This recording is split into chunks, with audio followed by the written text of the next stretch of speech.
Pinayuhan ni Communist Party of the Philippines founding chairman Jose Maria Sison si Pangulong Rodrigo Duterte na pag-aralang mabuti ang pagsang-ayon nito sa paglilibing kay dating Pangulong Ferdinand Marcos sa libingan ng mga bayani. Iginit ni Sison na may sulang dinuraan ang puntod ng mga tunay na bayani sa bansa matapos ang payagan na maihimlay sa libingan ng mga bayani si Marcos. Binigyang diin ni Sison na kung tunay na makakaliwa ang Pangulo tulad ng kanyang mga naging pahayag noon, ay hindi ito dapat pumayag. Ipinalala rin ni Sison sa Pangulo ang misulang pagbaliwala ng pamahalaan sa naging sakripisyo at paghihirap ng mga biktima ng torture, karahasan at pagpatay noong panahon ng martial law. Binatikos din ng leader ng CPP ang umano'y ginagawang pagbabago sa pagtuturo sa mga paaralan kung saan ay pinapabango ang pangalan ng mga Marcos na taliwas sa tunay na mga pangyayari noong panahon ng batas militar. Sumang-ayon naman si Pangulong Rodrigo Duterte sa naging desisyon ng Korte Suprema hinggil sa paglilibing kay dating Pangulong Ferdinand Marcos sa libingan ng mga bayani.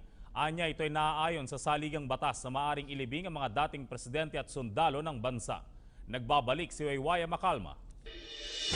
Mismo si Pangulong Rodrigo Duterte ay kinatigan ang naging desisyon ng Korte Suprema na ilibing si dating Pangulong Ferdinand Marcos sa libingan ng mga bayani.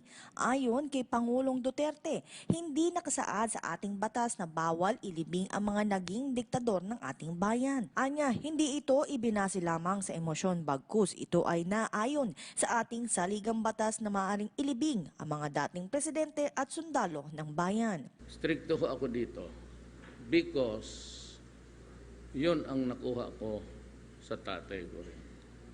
The law is the law as the law. Kaya itong ngayon kay President Marcos, simply, what is the law? The law is the law. It has no emotions at all. It says that if you are a president, and does that say you have a record of a dictatorship or whatnot, or being a gentle despot, walang sinabi niyan. The law says that if you are a soldier, you are qualified to be there. And if you are the president, you are supposed to be buried there if you want to. Pero kung siya ay tatanungin ay ayaw niyang mailibing sa libingan ng mga bayani oras na siya ay mamatay. Kanyang hiling ay ma-cremate kaagad gaya ng kanyang yumaong ina na si Soledad Duterte. Hiling pa ng Pangulo na nais niyang isaboy ang kanyang mga abo kung saan isinaboy ang abo ng kanyang ina. Kaya ako nauna na ako to obviate possible wranglings if I die tomorrow. I want my whatever remains of my remains, burn it. Ako ganon rin. Let us make the record straight. Burn me immediately and place it, my ashes, beside my mother's urn. So wala kayong problema kung umatay, kung malibing ako dyan o hindi. Bigay mo lang sa maraming. Sinabi ito ng Pangulo sa isang pagtitipon sa Davao City sa harap ng mga business sector at ilang opisyal ng pamahalaan. Ito ang naging reaksyon ng Pangulo sa mga tumututol matapos ilabas ng Korte Suprema ang naging desisyon nito na maaaring ilibing ang dating Pangulong Marcos sa libingan ng mga bayani. The former Solicitor General believes that the late former President Ferdinand Marcos has a right to be buried at the libingan ng mga bayani or the Heroes Cemetery. Roderick Mendoza will tell us why. Insofar as former Solicitor General Estelito Mendoza is concerned, President Marcos is entitled to a burial at the libingan ng mga bayani. This is in recognition of his deeds fighting against the Japanese during the Second World War. Ang alam ko lang, yung libingan ng mga bayani, principally para sa mga sundalo yan eh. Kasi yan itinayo pagkatapos ng gera. Kagaya rin sa Amerika, walang makakatanggi na si Marcos kasama ng mga sundalo napunta sa Bataan, na kulong sa Campo Donel at nakulong sa Fort Santiago. yun siguro hindi maaaring itanggi yun. Back then, Mendoza is one of the lawyers who filed the case before the Supreme Court to allow the ailing Marcos to return to the country. The court denied the petition, saying Marcos' return is a threat to the national security. Mendoza adds that it would be better if Marcos is allowed the said burial because it will help in uniting the country. He argues that if the Filipinos have forgiven the Japanese for the crimes committed during the Second World War, why then could it not be done for the martial law era?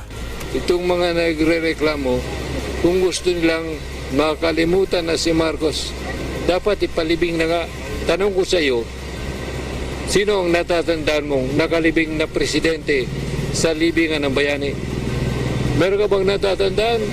Oppositors to Marcos' burial previously stated that burying the former president there will not result in healing and reconciliation. Hindi kailanman dapat magkaroon ng healing and reconciliation hanggat hindi inaamin ng mga Marcoses na may nangyaring plunder at may nangyaring human rights violations ng panahon ng martial law. Sa isang bayan po kung saan sa panahon ni Marcos marami ang dinukot, marami ang sinaktan, marami ang pinaslang. Ang panawagan po ng sambayanan ngayon ay hindi isang pagbubunyik, hindi isang paghahabol para sa paglilibing sa isang diktador sa libingan ng mga bayani. Ang hinahanap po natin mga kapatid ngayon at ipinapakiusap na maintindihan ng mga kababayan natin ay ang katarungan na hanggang ngayon ay hindi nakakamtan ng maraming biktima ng diktadurya, ng napakaraming ama at ina na patuloy na naghahanap ngayon ng kanilang anak, ng maraming anak na hanggang ngayon umiiyak dahil nawawala ang kanilang ama at ina. Mga kasama at mga kababayan, sa mainit at maalab na pagbati sa inyo lahat, intindihin na lang ho natin yung ating mga kababayang matatanda na akala nila bayani nga to si Marcos.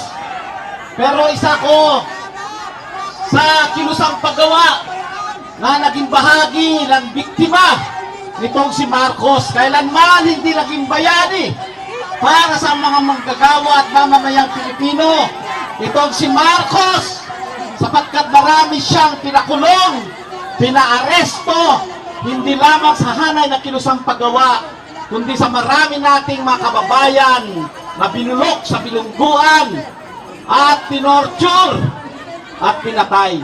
Paano magiging bayani ang isang anti-mamamayang tulad ni Ginoong Marcos? Marahil mas akma na lamang na iwanag sa batak itong si Marcos, panatiliin sa kanyang musilyo, sapagkat para sa maraming mamayang Pilipino, isang taksil at hindi bayani si Ginoong Marcos.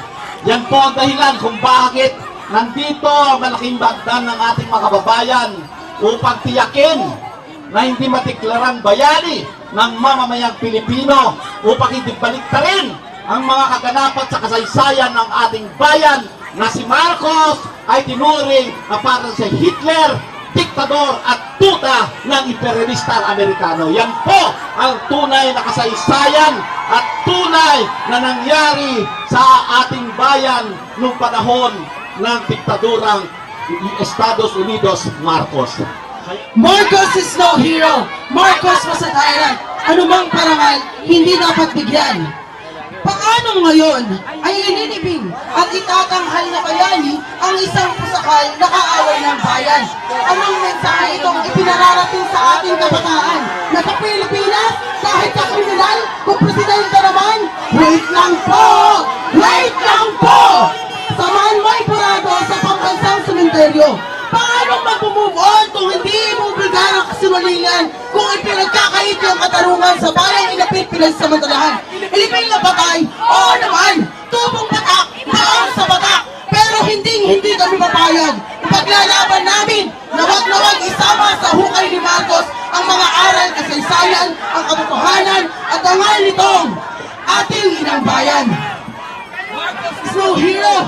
Marcos was a tyrant! Anumang parangal, hindi dapat bigyan! No hero! Marcos was a tyrant! Anumang parangal, hindi dapat bigyan! Marcos is no hero! Marcos Masatayan, anumang paraan, hindi dapat bigyan.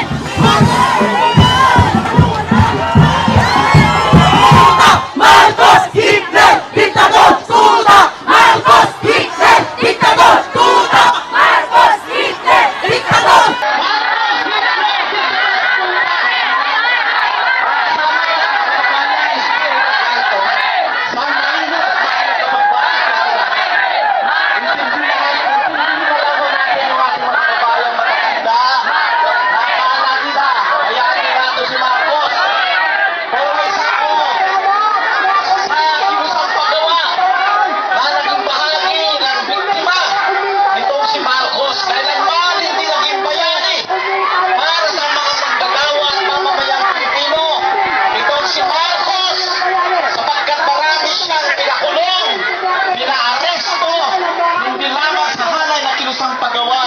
kundi sa marami nating mga kababayan na pinulok sa pinungkuhan at pinorture at pinatay.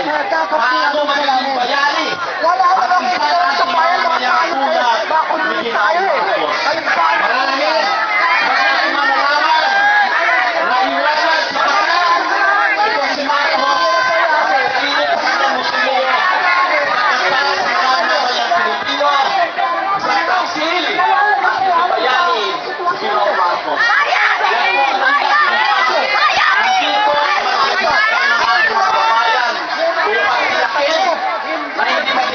Bayani ang mga Pilipino upang ipagyarin ang mga kaganapan sa kasaysayan ng ating bayan at si Marcos ay gawin para sa Hitler.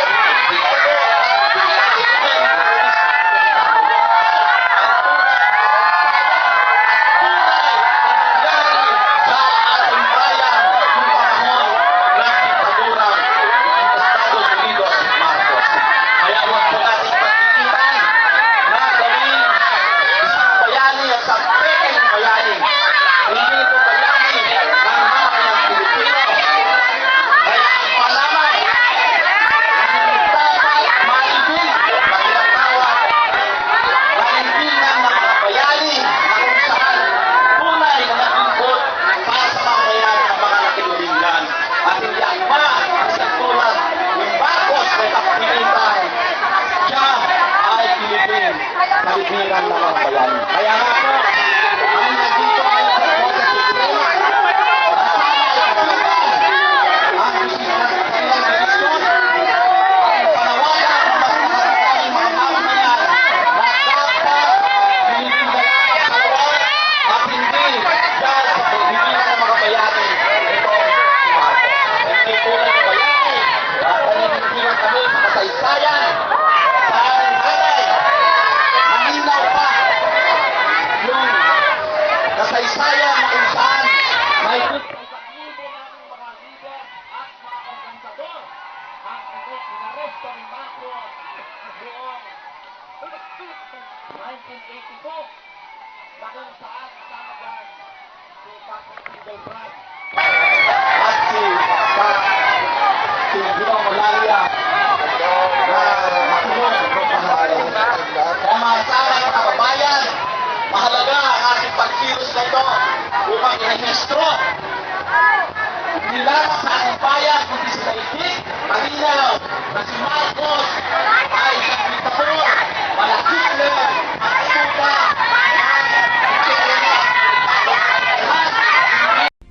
Pinayuhan ni Communist Party of the Philippines founding chairman Jose Maria Sison si Pangulong Rodrigo Duterte na pag-aralang mabuti ang pagsang-ayon nito sa paglilibing kay dating Pangulong Ferdinand Marcos sa libingan ng mga bayani. Iginit ni Sison na may sulang dinuraan ang puntod ng mga tunay na bayani sa bansa matapos ang payagan na maihimlay sa libingan ng mga bayani si Marcos. Binigyang diin ni Sison na kung tunay na makakaliwa ang Pangulo tulad ng kanyang mga naging pahayag noon, ay hindi ito dapat pumayag. Ipinalala rin ni Sison sa Pangulo ang misulang pagbaliwala ng pamalaan sa naging sakripisyo at paghihirap ng mga biktima ng torture, karahasan at pagpatay noong panahon ng martial law. Binatikos din ng leader ng CPP ang umano'y ginagawang pagbabago sa pagtuturo sa mga paaralan kung saan ay pinapabango ang pangalan ng mga Marcos na taliwas sa tunay na mga pangyayari noong panahon ng batas militar.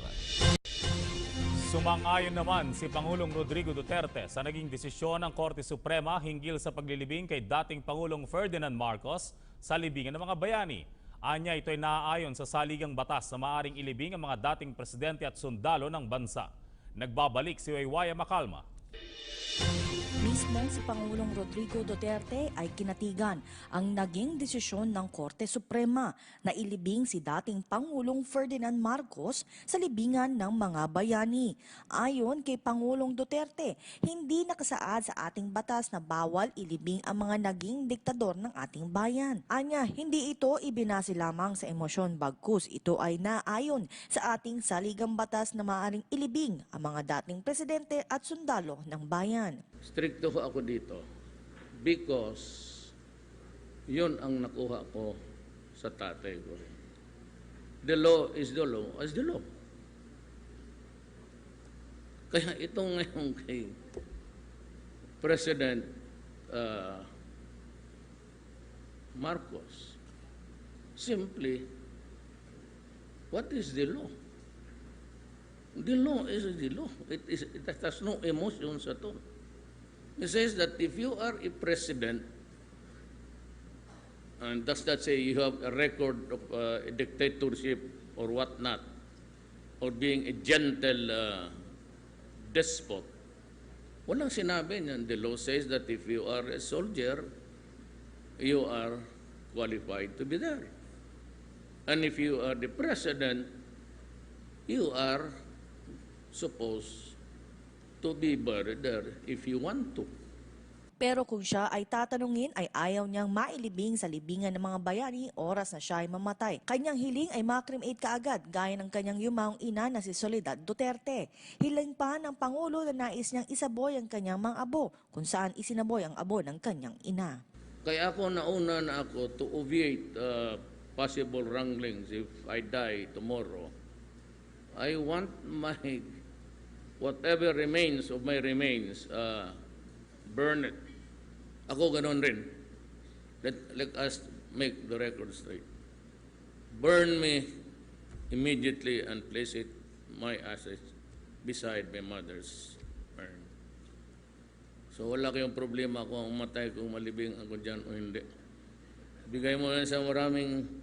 Sinabi ito ng Pangulo sa isang pagtitipon sa Davao City sa harap ng mga business sector at ilang opisyal ng pamahalaan. Ito ang naging reaksyon ng Pangulo sa mga tumututol matapos ilabas ng Korte Suprema ang naging desisyon nito na maaaring ilibing ang dating Pangulong Marcos sa libingan ng mga bayani. A former Solicitor General believes that the late former President Ferdinand Marcos has a right to be buried at the libingan ng mga bayani or the Hero Cemetery. Roderick Mendoza will tell us why. Insofar as former Solicitor General Estelito Mendoza is concerned, President Marcos is entitled to a burial at the libingan ng mga bayani. This is in recognition of his deeds fighting against the Japanese during the Second World War. Ang alam ko lang, yung libingan ng mga bayani, principally para sa mga sundalo yan eh. Kasi yan itinayo pagkatapos ng gera. Kagaya rin ng sa Amerika, walang makakatanggi na si Marcos kasama ng mga sundalo napunta sa Bataan, na kulong sa Campo Donel at nakulong sa Fort Santiago. Yun siguro, hindi maaaring itanggi yun. Back then, Mendoza is one of the lawyers who filed the case before the Supreme Court to allow the ailing Marcos to return to the country. The court denied the petition, saying Marcos' return is a threat to the national security. Mendoza adds that it would be better if Marcos is allowed the said burial because it will help in uniting the country. He argues that if the Filipinos have forgiven the Japanese for the crimes committed during the Second World War, why then could it not be done for the martial law era? Itong mga nagre-reklamo,